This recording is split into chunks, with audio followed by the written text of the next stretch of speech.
Short vlog lang ito at ako ay ngayon nagluluto ng lumpiang Shanghai. At ilalayo ko yung camera ko kasi baka maano eh.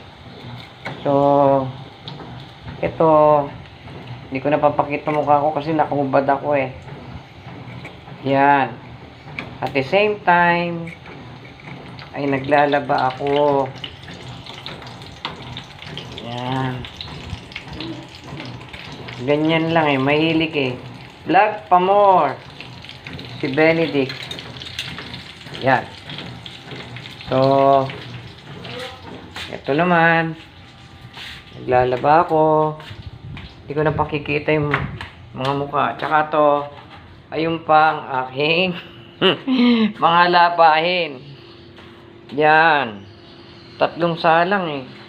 So hindi ko na pakikita yung body ko kasi pag nakita, nakahubad ako eh. So maraming gawain. Pero kailangan umasa tayo kay Lord, humingi ng lakas.